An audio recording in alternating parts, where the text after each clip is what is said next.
Salut à vous, petites et grosses tentacules. Alors aujourd'hui au programme, on va se faire un petit truc sur Aquablue, deux trois petites infos, non pas personnelles, mais dans le domaine jeu de rôle. Et puis on finit par mon retour de mon ouverture maison en égoïste tout seul de dragon d'Agathe. Donc déjà Aquablue, papapam, c'est là. Donc vous avez entendu dire partout que c'est beau. Et je vous confirme, c'est vraiment, enfin voilà, c'est très très beau, un bel écran. Avec l'écran d'ailleurs, on a un petit livret de contexte qui est sympa, deux cartes qui sont très bien, le coffret il est très bien, qu'est-ce que je vous dise de plus? Et un très bon petit jeu. Ce qu'il y a bien dans Aquablue, en fait, c'est ses thèmes de force, tout simplement, ce qui faisait préposer de jouer. À savoir que Aquablue, c'est une BD, on en fait un jeu de rôle, et là-dessus, ben, on va revenir. Donc bon, Aquablue, c'est très beau, très bien, tout ça. Bon, maintenant on est des rôlistes, passons à l'essentiel. Les règles, qu'est-ce que ça donne? C'est hyper simple et très bien, et j'oserais dire, on serait presque sur un système pas très loin d'être parfait pour de l'initiation. Genre quelqu'un qui connaît pas le jeu de rôle et qui connaît Aquablue, bah Aquablue c'est un beau truc pour le voilà, pour le pousser au jeu de rôle. Enfin bon, il y a Star Wars de plus connu qui fait pareil. Mais bon, Aquablue c'est quand même pas mal. Puis bon, ça nous attrape des amateurs de BD. Seul petit point, je trouve, chiant des règles. On a des règles méga simples, méga fluides, qui tiennent en résumé sur une petite fiche. Tiens, plutôt que faire ma feignasse, on va le montrer. Ça, c'est le résumé de système de jeu. Et hop, c'est presque qu'il y a tout dedans. Qu'est-ce qu'il y a de chiant avec les règles? En fait, c'est les maîtrises de compétences. Chaque compétence a une maîtrise. Au niveau 1, c'est à peu près pareil pour toutes, sauf pour la magie. Le problème, c'est que dès que tu arrives au rang 2 et 3, ben, c'est des petites règles à chaque fois spécifiques, que des trucs que toi tu peux faire que parce que tu es dans un bon rang. Voire des fois, c'est un peu ridicule, du genre dans le rang 2 des armes, enfin, de la baston, si c'est avec les flingues, du genre tout d'un coup, ton pistolet il devient à munitions illimitées. Ça peut être une bonne chose, ne pas se casser la tête avec les munitions, mais est-ce que du coup c'est pertinent que ça soit parce que t'as un rang de maîtrise? Tout d'un coup, parce que t'es rang 2, tu chies des munitions. Voilà, il y a deux trois petits trucs comme ça qui m'ont pas convaincu et je me suis dit zut, pour un moteur qui était super simple, super fluide et très très bien pour l'initiation, là tout d'un coup on arrive dans voilà, un rang de compétences, enfin ça devient chiant à partir du rang 2 et 3. Ça te complique tout et ça c'est dommage et en plus ça n'a pas la place de tenir sur ton tableau de MJ. Donc voilà, c'est le petit bémol au niveau des règles qui font chier, tout simplement. Sinon, les règles sont sans faute de simplicité et de fluidité, voilà, c'est nickel. Le point très très fort du jeu, c'est thématique. Bon alors, l'écologie, c'est pas traité avec subtilité, hein. Être écolo, c'est bien, ne pas être écolo, c'est mal. Hop, ça c'est dit. Mais on a aussi le colonialisme qui est traité plutôt avec subtilité, justement. Dans le jeu, vous incarnez forcément quelque chose qui ressemble au casque bleu, à savoir vous êtes un peu, voilà, vous êtes des agents de la paix, vous bossez pour une fondation qui a pour objectif la concorde des peuples. Donc on n'est pas là pour taper sur les envahisseurs humains, tout comme on n'est pas là pour soumettre les autochtones, on est là en fait pour que les choses se passent le mieux possible dans l'intérêt de tout le monde. Et ça c'est quand même relativement subtil. En plus, comme beaucoup hein, et très souvent d'ouvrages de SF, ça ose des prises de parti par rapport à la critique de notre monde. Et il y a des parallèles qui sont faits très volontairement. Hein. Par exemple, les colons humains terriens qui viennent sur la planète Aquablue, il y en a, ils parlent hébreu. Voilà. Tiens, quand on parle de colonie. Enfin ouais, j'ai trouvé ça. Et puis on n'est pas justement dans le cliché, on est dans la subtilité. Donc très très bien là-dessus, c'est du très bon. Donc deux thèmes de force qui sont éminemment prégnants dans notre société. Et donc Aquablue, ça amène quand même des vraies questions sur la table, même si du coup on joue des héros, donc on est les vraiment gentils, qui allons arrêter les vraiment méchants qui foutent la merde. Mais dans tout le reste du monde, c'est pas noir et blanc. Tout il est en gris, et puis c'est bien, les autochtones, des fois ils ont des radicaux qui sont pas très loin de gros terroristes tarés, et puis dans les colons, il y a des gros gros cons qui sont très pollueurs et puis complètement méprisants avec les autochtones. Donc on est vraiment sur, voilà, il y a de tout, il y a à boire et à manger, c'est assez bien équilibré. Dans les secrets, alors les secrets, ça va dépendre de plusieurs choses. Moi j'ai été déçu, je vais le dire tout de suite, mais tout simplement parce que moi j'aime bien les secrets what the fuck qui te retournent le cerveau, en sachant qu'il y a un petit encart sur les bestioles emblématiques d'Aquablue. Là, les espèces de Raymanta télépatho cosmiques divines, effectivement, t'as un petit encart qui te met bien l'eau à la bouche sur qu'est-ce que ça pourrait être éventuellement peut-être. Mais en fait, la grosse partie des secrets d'Aqua-Blue, no spoil total, c'est voilà. C'est sur la race cachée d'Aqua-Blue. Voilà, j'en dirai même pas plus. Donc ceux qui connaissent la BD ou le background, ils sauront. Et pour le dire simplement, c'est les trucs qu'il y a dans la BD qui sont développés. T'as l'historique des Atlantes, t'as quelques secrets, mais par rapport justement au tome 12 de la BD, j'oserais dire, ça on l'avait pas du tout vu venir, hein. Oh là là, quelle surprise. Et puis surtout, c'est du secret type SF, voilà, c'est ce que t'as déjà vu 10 millions de fois plus loin et ailleurs. Et enfin voilà, il y a rien de neuf en fait. D'un autre côté, c'est un jeu SF qui respecte les thèmes de la SF. Donc je dis pas du tout que les secrets sont mauvais. Je pense que certains peuvent vraiment aimer les secrets, mais voilà, je veux le dire clairement, c'est des secrets type SF, du type de secret que tu as dans plein d'autres jeux de SF, et ça te révolutionne pas le truc. D'un autre côté, je fais partie des très rares qui n'ont pas été déçus par le supplément impide Bloodlust qui te fait un gros what the fuck par rapport au monde de jeu. La plupart des gens, ça leur a donné envie de brûler Bloodlust. Donc je pense faire partie de la minorité qui aime bien, voilà, quand les secrets du monde te prennent un angle à 180 puis que tu découvres des trucs totalement insoupçonnés. Là non, tu découvres pas des trucs insoupçonnés. Si tu es au courant de la BD, c'est une bonne continuation et puis du coup ça enrichit des données que tu as dans la BD et puis du coup ça continue de toute façon par tout ce qui est sous-entendu dans la BD et ça t'est développé et tu as un peu les pourquoi du comment. Donc c'est bien fait. C'est une bonne chose pour ceux qui vont respecter en fait la canonicité du jeu de rôle. Et d'ailleurs, ça sera mon point final sur Aquablue. T'as un petit entrefilet, pareil, hein, qui te dit ouais, alors en fait, vous faites ce que vous voulez, et puis si vous voulez, rien à faire de tout ce qui est développé dans la BD, et puis vous prenez le monde de base d'Aquablue, puis vous faites ce que vous voulez. Sauf que tout le jeu de rôle, il est quand même développé jusqu'à un certain point des BD pour respecter le background des BD. Vous appartenez à une fondation qui est créée dans les BD. Donc non, en fait non, c'est pas vrai, hein. C'est un jeu de rôle qui est fait pour respecter la canonicité des BD, au moins jusqu'à un certain point.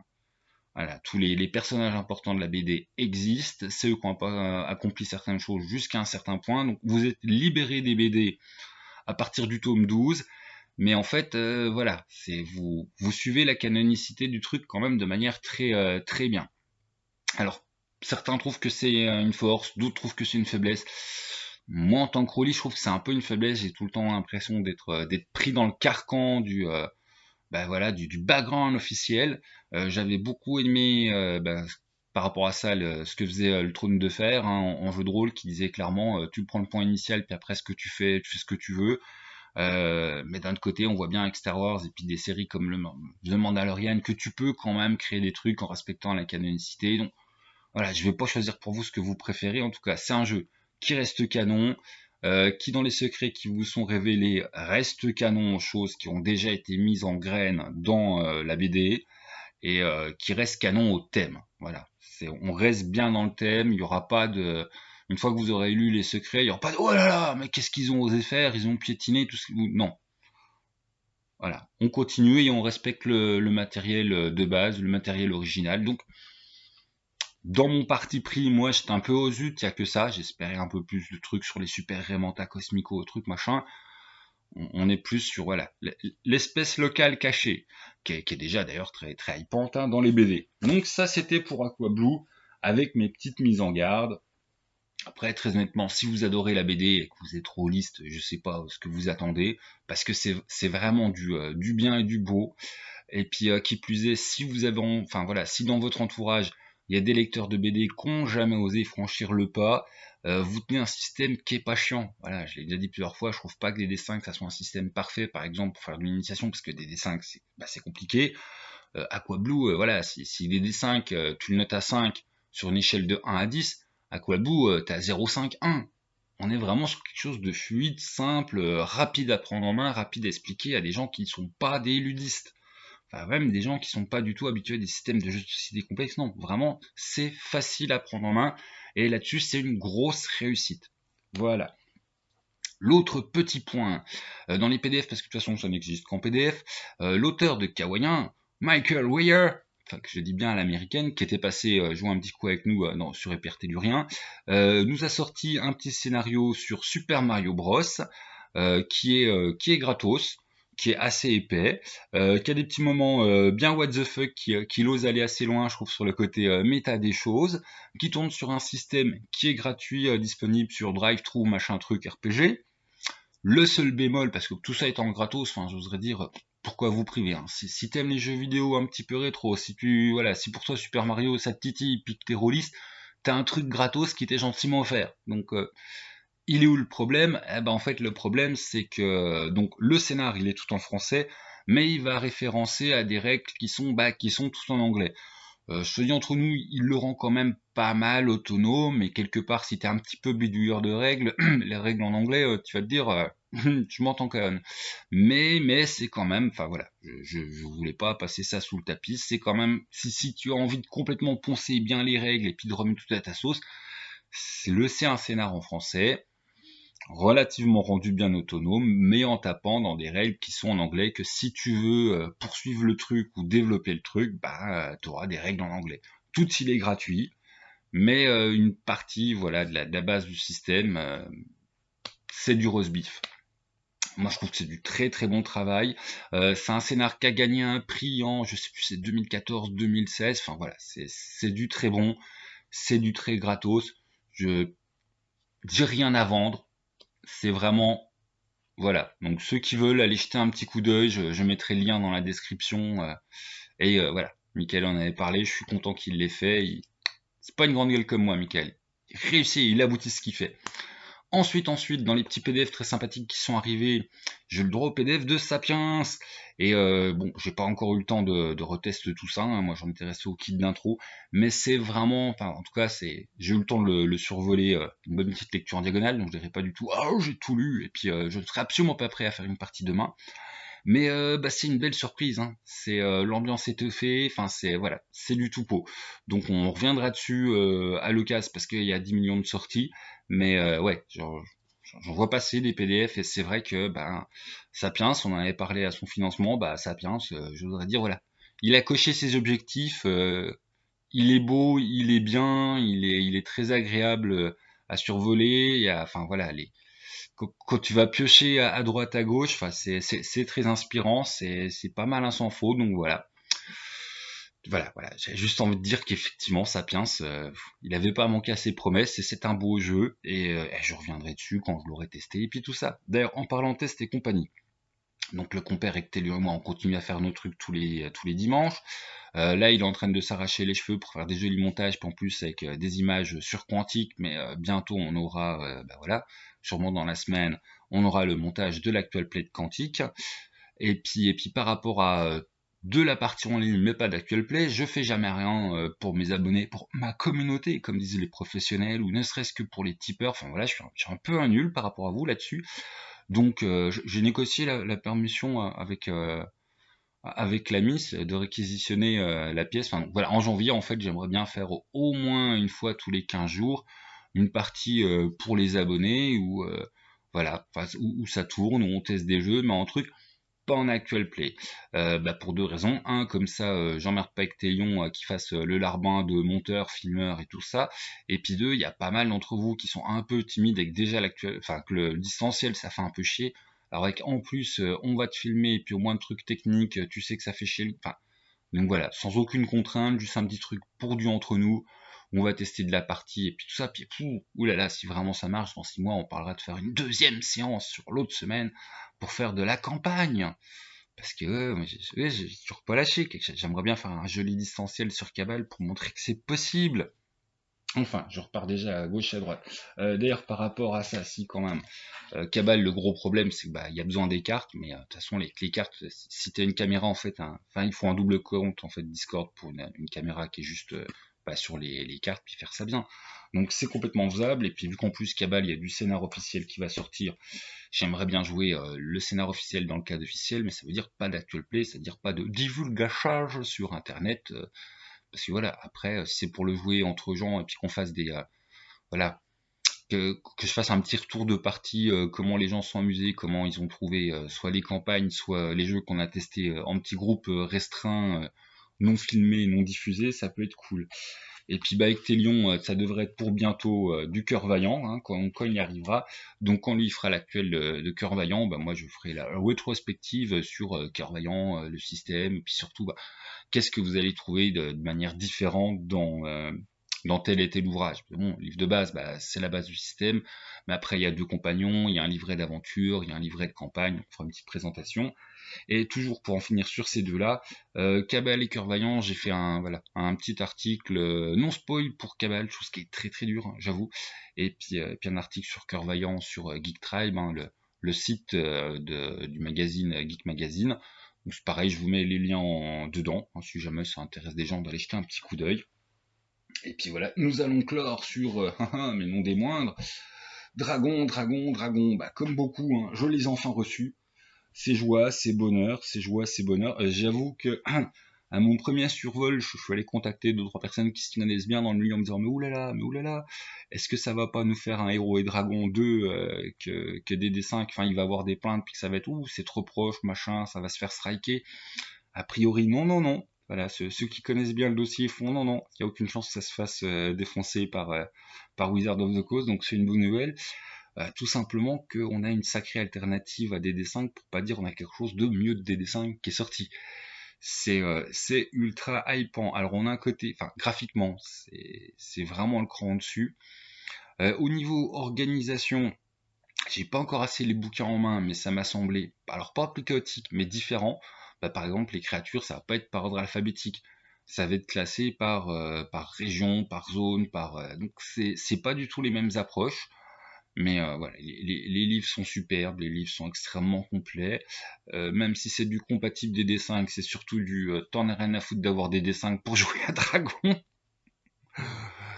Donc quelque part, ça rend Dragon obsolète. On en revient un petit peu comme quand il y avait Héros et Dragon, puis on se disait je prends lequel des deux, parce qu'en fait une fois que t'as l'un, t'en as rien à foutre de l'autre. Bah il y a pas mal ça dans le Dragon, hein. Si t'as Dragon, à part si vraiment t'as envie d'être un créateur pour DD5 et puis pouvoir dire telle page, telle règle, tel machin, bon tu pourras pas faire l'impasse sur le type de DD5. Mais sorti de ça, c'est les mêmes règles avec un monde qui est intégré, un truc plus beau, qui fait quand même un petit peu mieux construit. Enfin, j'ai un a priori que Dragon supplante DD5, donc je vais attendre de bien avoir tout poncé. On en débattra ardemment avec je ne sais pas qui, mais je pense qu'il y aura des gens qui auront des opinions là-dessus. N'empêche que voilà. Ils se sont fait attendre. Je sais qu'il y a des gens qui ont beaucoup râlé parce que ça a été long, qu'en plus avec le côté la Chine et tout ce bordel, ça a été encore plus long. Il n'empêche que maintenant ils sont là et que Dragon est une grosse tuerie. C'est une tuerie visuelle. De toute façon, je vais pas vous montrer ça à ma cam, elle est dégueulasse. Il y a deux trois autres, chaînes qui ont fait de l'unboxing. Donc je pense par exemple à celle de Geek Power. Enfin, il y a vraiment de très belles choses. Donc si vous voulez, bah voilà, allez voir la concurrence pour avoir des idées du truc. Mais ouais, moi je suis assez subjugué comme que c'est qualitatif et que ça, voilà, ça vient défendre la production de jeux de rôle du petit territoire France. Ouais, j'ai envie de faire mon chauvin, voilà quoi. J'ai la sensation qu'il y a un concurrent à DD5 qui est né, et puis un petit peu comme Arcane est venu rappeler au monde entier que ouais, non, en France on n'est pas dégueulasse en animation. Bah là t'as un truc qui vient, puis ouais, DD5 c'est sympa, mais on a fait mieux. Là, on a fait plus beau, on a fait mieux, on a fait plus complet. Peut-être que je me plante, puis qu'après lecture je dirais oui, machin, ou mais voilà, j'ai trouvé ça tellement complet, hein, ça fait quelques petits temps que voilà, il y a du PDF qui tourne à droite et à gauche, tout ça. Mais là j'ai enfin tout, et quand tu regardes, tu te dis mais ouais, c'est pas du compatible DD5, c'est du t'en as plus rien à foutre de DD5, tu n'en as absolument pas besoin. C'est complètement autosuffisant, c'est pas un setting que si t'achètes pas DD5, tu pourras pas y jouer. C'est un setting que t'achètes que Dragon, puis tu peux y jouer. Donc je trouve qu'ils ont fait très très fort. J'avais déjà parlé du grimoire. Le grimoire, c'est même, si tu joues à des dessins, bah de toute façon, le meilleur grimoire qui est sorti, c'est le grimoire du dragon. On va voir si ça s'étend sur absolument tout, mais ouais, vraiment du beau, du lourd, du bien violent. Donc vous avez le droit de râler que ça a été long, hein. Dans mes proches, j'ai des gros râleurs qui avait envie de m'étrangler quand je disais ouais, mais au moins c'est arrivé, et puis maintenant que c'est arrivé, ça va mettre les pendules à l'heure. Oui, ok, ça a été très long, je vais même pas tenter de défendre Agathe là-dessus, je m'en fous, hein, j'ai pas de part chez Agathe. Ok, ils ont eu plein de problèmes, ok, c'est, voilà, il y a encore le syndrome STRN, hein, spécial dédicace à toi Chris, n'empêche que Agathe, quand ça sort, c'est du lourd. Et là, Dragon, bah, de toute façon, je ferai un truc spécial dessus, mais à première vue, ça met des dessins à la poubelle. Voilà, c'est mieux. Donc je vais arrêter de le dire 25 fois, parce que de toute façon, là, on est vraiment sur de la subjectivité dans... voilà, quand j'en feuillete un, puis quand j'en feuillete l'autre, bah, il y en a un des deux qui me dit reviens me lire, quoi. Il y a l'autre qui me saoule. Qu'est-ce que vous voulez que je vous dise de plus? Bon, sur ce, bon week-end à vous, bonne semaine les gens, ciao ciao. Salut tout le monde, et puis jouez bien. Et puis, ah oui, ouais, donc, si le délire du ouais, tiens, on aimerait bien jouer avec le vieux geek une petite fois de temps en temps, bah vous le notez. Ah, puis si, putain, vain Dieu. Isler m'a encore botté le cul que c'est bien gentil, mes couillonneries à passer un temps infini à faire des vidéos presque tous les jours, mais que c'était pas avec ça que j'allais bouffer au niveau du jeu de rôle. Isler s'y connaît beaucoup mieux, donc je dis oui, d'accord, patron, alors qu'est-ce que tu me conseilles? Puis lui il m'a dit non, mais voilà, t'en parles plein de fois, faut que t'avances. Tes écrits, on les voit jamais avancer parce que tu consacres pas de temps. D'ailleurs, j'en ai une autre à la maison qui me dit exactement la même chose. Et puis en fait, oui, le mieux, ce serait que je réussisse à faire quelque chose de court mais d'intéressant. Et puis voilà, donc entre les survie économique, comment ça devrait être possible, et puis machin, par exemple, bah, sur Lulu, qui est souvent le choix qui est pris, je pense que vous n'êtes pas au courant en fait que Lulu il prend 50%. Quand vous achetez par exemple un truc à 2 euros sur Lulu, l'auteur il a qu'un euro. Le reste c'est pour les poches à Lulu. Alors que Lulu, bah, c'est dans les 15%. Mais du coup, Lulu, c'est d'autres contraintes. Donc en clair, ouais, enfin, bon, mon projet, ce serait d'écrire un petit quelque chose de 30-50 pages avec des petits settings courts de 4-5 pages, avec des petits scénars courts qui font 1 ou 2 pages, faire un petit recueil de ça et puis bah, le lancer sur Ulule tout simplement pour faire quelque chose de joli ou pas. Après, est-ce que ça suivrait ou pas? J'en sais rien. De toute façon, je vous demande absolument pas de me croire maintenant parce que personne il a trop vu ce que je fais en scénar. C'est d'ailleurs un des intérêts des actuels, vu que tout ce que je fais jouer dans les actuels, c'est des scénars faits pour voilà, pour les gens. Bon, sauf par exemple Hypertellurien où c'est pas un scénar. Hypertellurien, c'est un pauvre mapping aléatoire où tiens, qu'est-ce que mes joueurs vont faire comme conneries. Par exemple, mon scénar de Quantique, j'en suis pas trop mécontent. C'est un truc fait à l'ultra vite, mais n'empêche que quand l'auteur y a joué, il a fait ah ouais, quand même, t'as réussi à placer ça, t'es l'élément du monde. Donc voilà, sur un truc où notre objectif avec Télion et moi-même, bah, c'est surtout de vous montrer comment marchent les mécaniques. Je suis bien content quand j'arrive à bien incruster des vraies thématiques et des vrais points de background qui sont importants. Bon, et ben j'ai fini mon grand blabla, donc au revoir à vous.